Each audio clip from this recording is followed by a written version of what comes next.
Okay. So ఎప్పటిలా కాకుండా ఇవాళ కొంచెం డెప్త్‌గా నేర్చుకుందాం HTML అండ్ CSS. సో ఎప్పటిలానే ఒక ఫోల్డర్ ఓపెన్ చేసేసి దాంట్లో ఒక ఫైల్ క్రియేట్ చేసేసుకోండి. ఆ క్రియేట్ చేసేసుకున్న తర్వాత బేసిక్‌గా ఇక్కడ చూడండి HTML అని అవన్నీ ఉన్నాయి కదా, ఇవన్నీ యాజ్ ఇట్ ఈజ్ పెట్టేసుకోండి.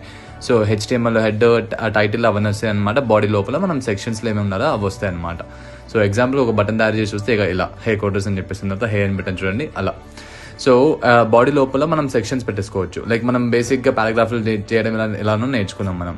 అండ్ ఆ తర్వాత యాంకర్ ట్యాగ్ని ఎలా యూజ్ చేయాలో అది కూడా నేర్చుకున్నాం మనం, రైట్? సో ఇక్కడ BR అంటే బ్రేకింగ్ పాయింట్ అన్నమాట. సో ఆ BR వచ్చిన తర్వాత ఆ తర్వాత ఏదైతే ఉందో దాని కింది లైన్లో వచ్చేది. ఓకే, ఇది గుర్తుంచుకోండి. అండ్ మన ఇష్టం వచ్చినట్టు పారాగ్రాఫ్లు మనం రాసుకోవచ్చు. ఇదైతే మనం చూసాం ఆల్రెడీ. సో ఇప్పుడు ప్రెసెంట్ ప్రాపర్గా మనం ఒక వెబ్సైట్ ఎలా తయారు చేయాలో అది చూసుకుందాం ఇవాళ.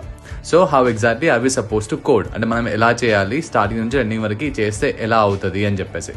ఓకే, సో బేసిక్గా ఇక్కడ దాకా నేను ఇంతవరకు మొత్తం వచ్చేసాం. సో ఇప్పటి నుంచి స్టార్ట్ చేద్దాం. ఇంకా హెడర్ పెట్టేసినాం అంటే హెడర్ అంటే ఒక హెడ్డింగ్ అనమాట. దాంట్లో H1 అంటే ఒక ట్యాగ్, అంటే హెడ్డింగ్ 1 అని చెప్పేసి. దాని కింద nav అని చెప్పేసి పెట్టుకుందాం. nav అని పెట్టుకుంటే పైన ఒక nav బార్ లాంటిది అనుకోండి. UL అంటే కాలమ్స్, ఇంకా బేసిక్గా 1 by 1 1 by 1 1 by 1. LI అంటే UL మధ్యలో ఉండేది అది. ఓకే, సో ఆ LI మధ్యలో ఏది ఉన్నా కూడా అది ఒక కాలమ్ వైజ్లో వచ్చింది అనమాట. ఒకటి అంటే హోమ్ కింద కాంటాక్ట్ కింద ఇది అబౌట్, ఇలా గెటింగ్ పాయింట్. ఇది మనం లింక్ ట్యాగ్ని కనెక్ట్ చేసి పెట్టామన్నమాట. LI మధ్యలో లింక్ ట్యాగ్ తోటి ఓపెన్ చేసి పెట్టాం. అక్కడ href అని చెప్పేసి మనం దాని డెస్టినేషన్ ఇచ్చాం. సో ఇది ఒక లింక్ అయిపోయింది బేసిక్గా. సో మనం ఏం అలాంటి హోమ్, కాంటాక్ట్, అబౌట్ అలాంటి పేజెస్ మనం తయారు చేసుకుంటే దాన్ని లింక్ చేసేసుకోవచ్చు. ఆ తర్వాత మళ్ళీ దాని కింద మన సెక్షన్స్ కింద మనం చేసుకోవాలన్నమాట. ఇప్పుడు ఫర్ ఎగ్జాంపుల్ ఒక్కొక్క సెక్షన్ కింద మనం డివైడ్ చేసుకొని చేస్తాం. మనకు ఒక ఫోటో కావాలి, అక్కడ ఒక ఇన్ఫర్మేషన్ కావాలంటే ఒక సెక్షన్ కింద పెట్టుకోవచ్చు. ఎగ్జాంపుల్ చూడండి ఇక్కడ.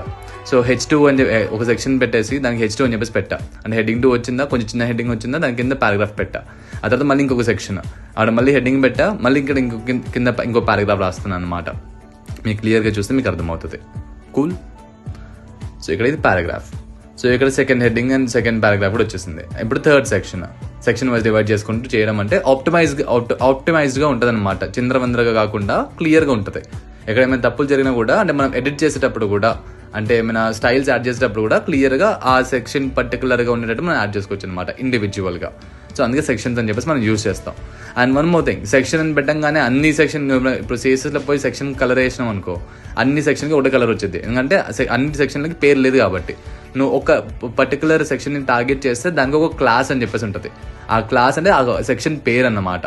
సో ఆ పేరుకి తగ్గట్టు నువ్వు ఆడ ఏమంటారు ఆ పేరు పెట్టేసి నువ్వు ఎడిట్ చేస్తావు బేసిక్గా. అది నీకు తర్వాత చెప్తా. ఫస్ట్ చూడు, ఎగ్జాంపుల్ చెప్పాలంటే ఇక్కడ హెడర్లో H1 ఉంది.